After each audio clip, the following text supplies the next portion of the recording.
Bismillahirrahmanirrahim. Assalamualaikum warahmatullahi wabarakatuh. Adik-adik, kita lanjutkan materi ujian KSM 2023 tingkat provinsi mata uji MI IPA.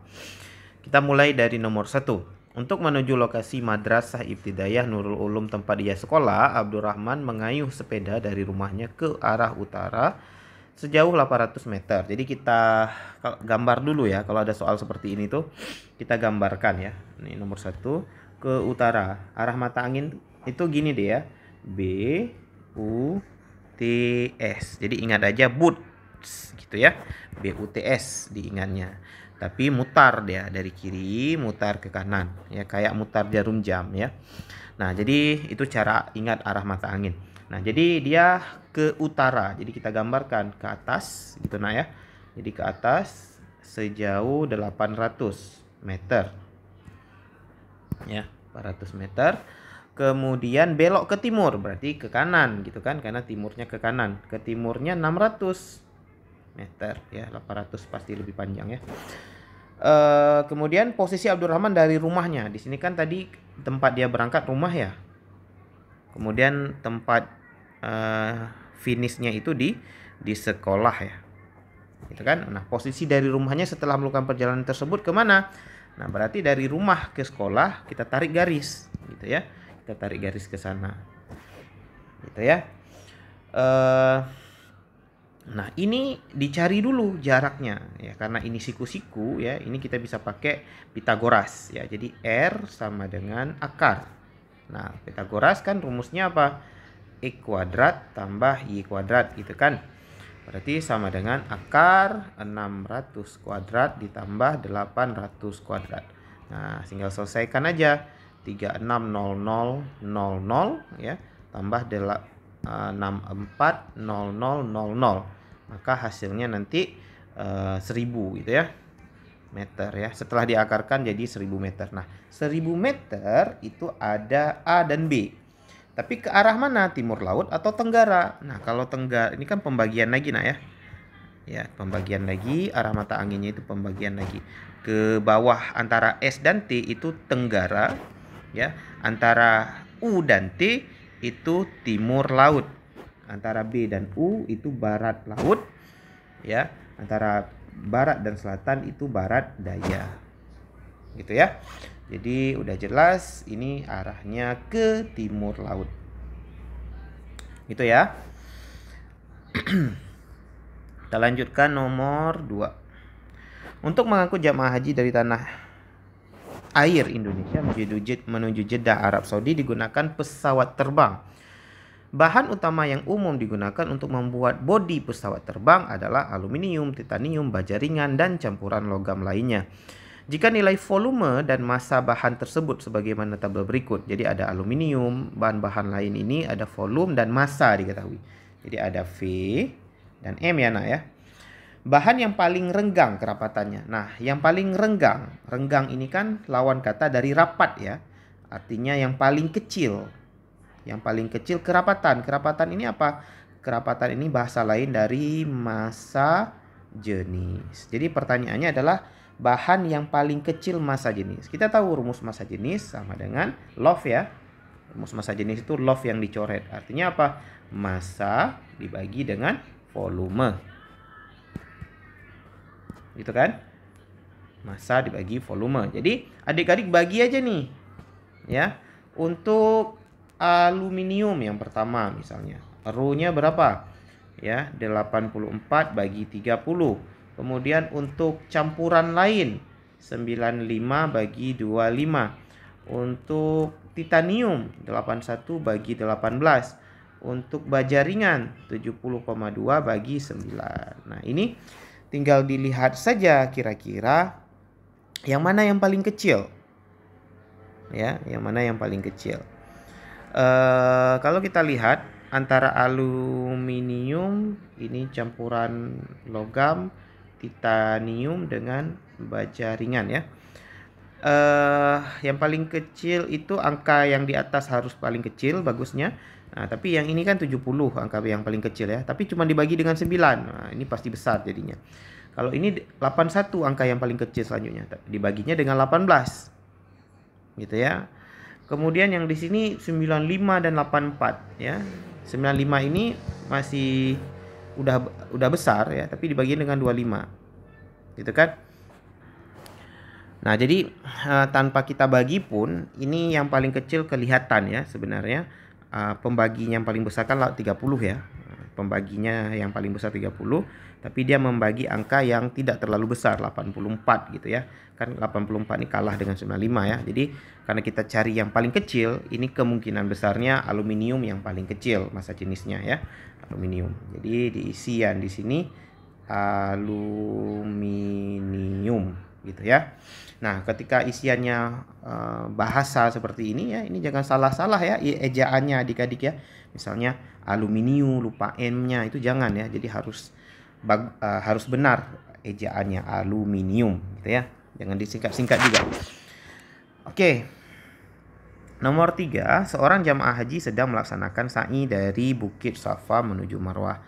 Laju perjalanannya dapat digambarkan dalam grafik berikut. Nah, ingat adik-adik, kalau ada grafik, perhatikan dulu grafiknya apa terhadap apa.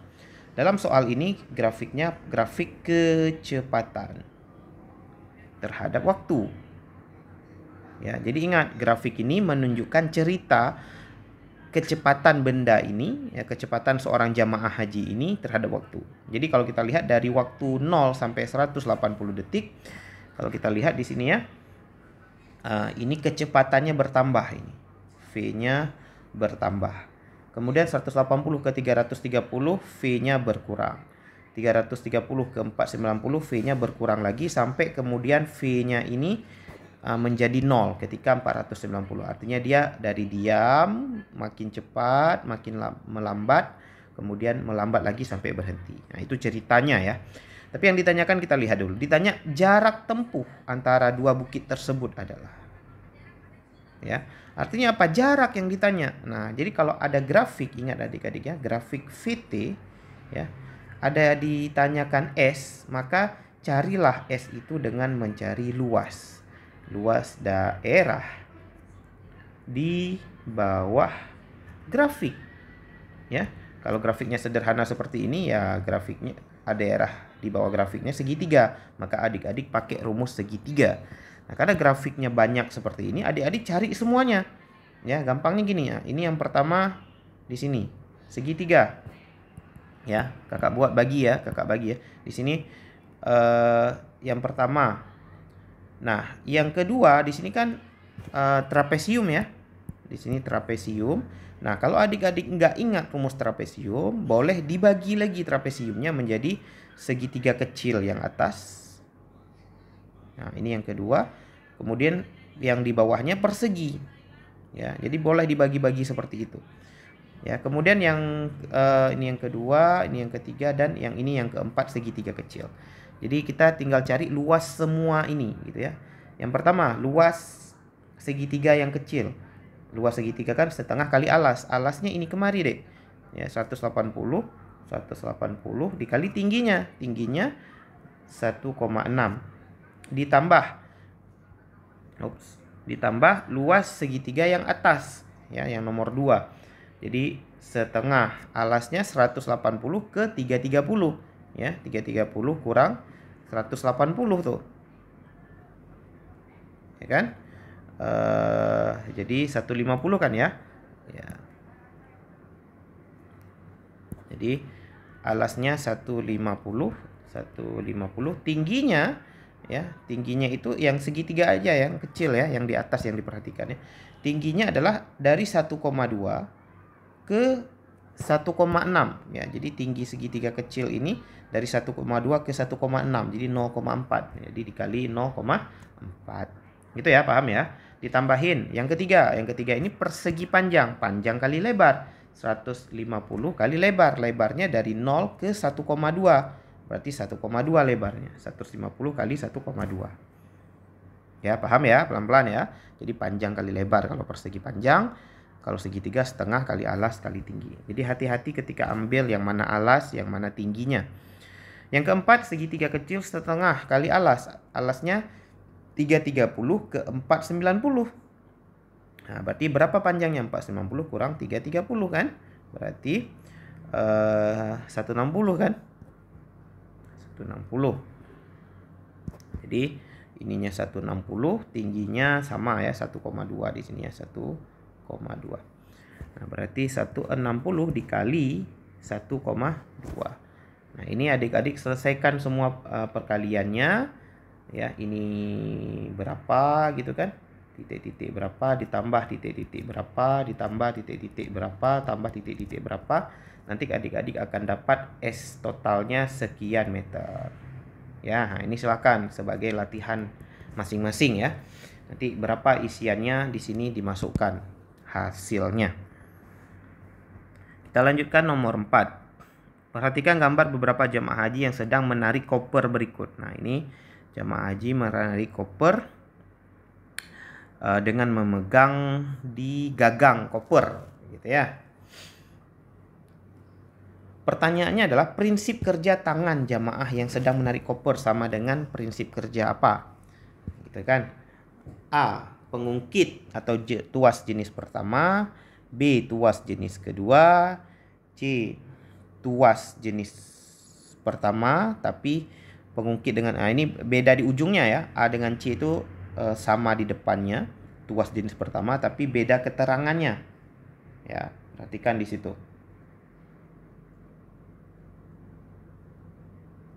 Jadi kalau yang A, pengungkit dengan titik tumpu terletak di antara titik beban dan titik kuasa. Kalau yang C, pengungkit dengan titik kuasa terletak antara titik beban dan titik tumpu ya. Yang D, katrol yang menggelinding pada suatu titik tumpu. Nah, ini yang D ini enggak nih ya. Karena yang pertanyaannya adalah prinsip kerja tangan jamaah haji, bukan prinsip kerja rodanya.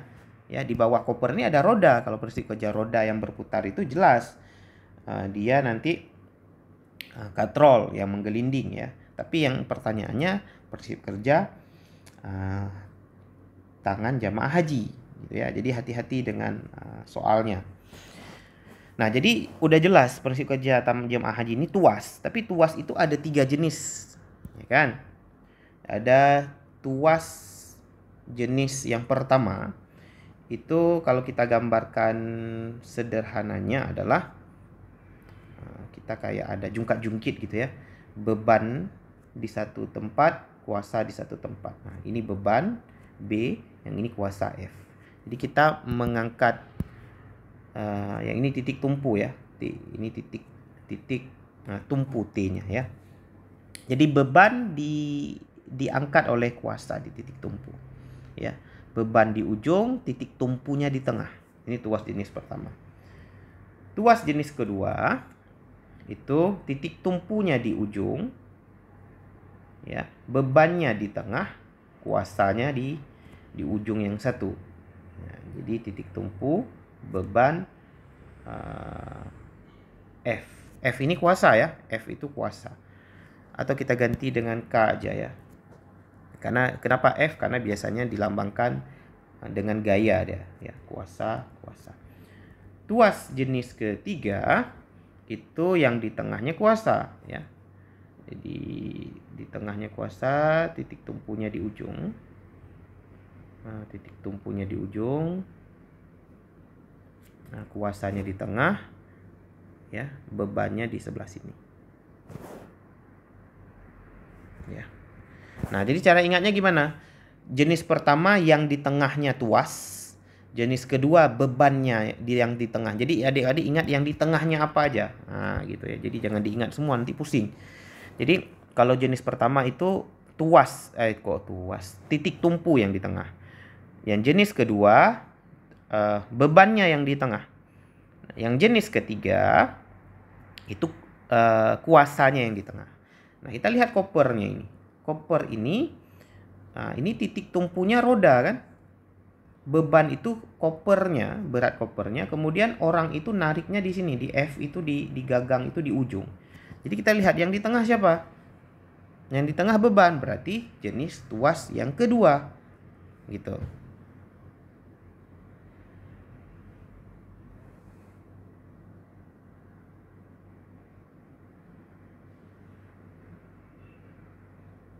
Ya. Paham ya? Nah, itu cara melihatnya tuh.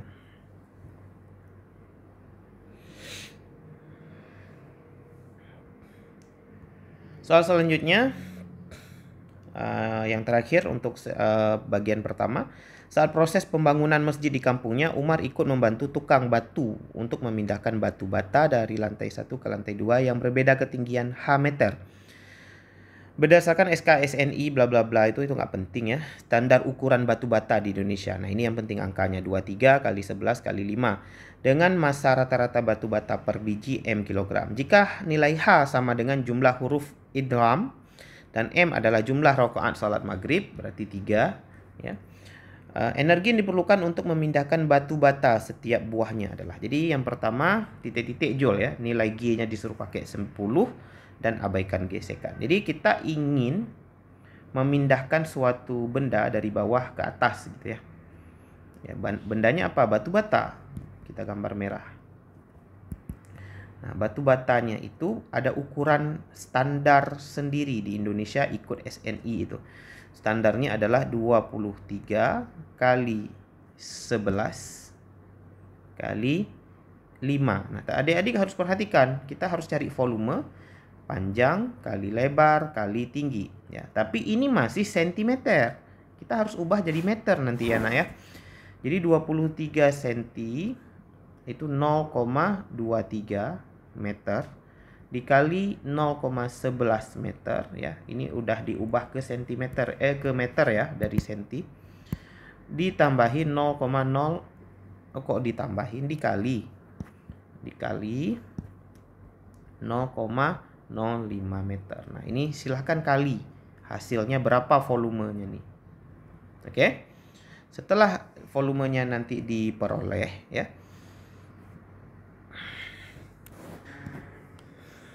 Ya, setelah volumenya diperoleh, adik-adik baru bisa mencari yang ditanyakan tadi, energi untuk memindahkan batu bata. Jadi dia ingin menaikkan batu bata dari bawah ke atas setinggi H-nya tadi, jumlah huruf idgham ya, 4 ya. 4 meter berarti. Nah, jadi energi untuk menaikkan benda udah pasti energi potensial. Rumusnya M kali G kali H. Gitu ya.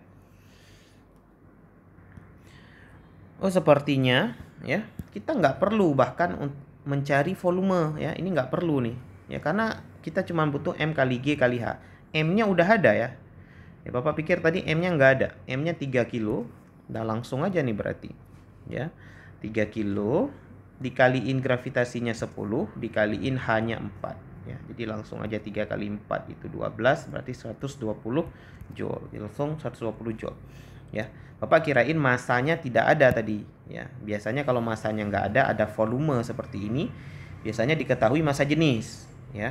Biasa bisa dicari massa jenis dari volume, massa jenis kali volume ya. Kita bisa cari massa dari situ. Ternyata massanya udah ada. Kalau udah ada, volumenya nggak perlu dicari ya. Jadi langsung ke sini aja nih ya. Cuman adik-adik harus tahu jumlah huruf idgham dan rakaat sholat maghrib ya. Insyaallah tahu ya. Oke, gitu untuk bagian pertama ya. Semoga bermanfaat. Assalamualaikum warahmatullahi wabarakatuh.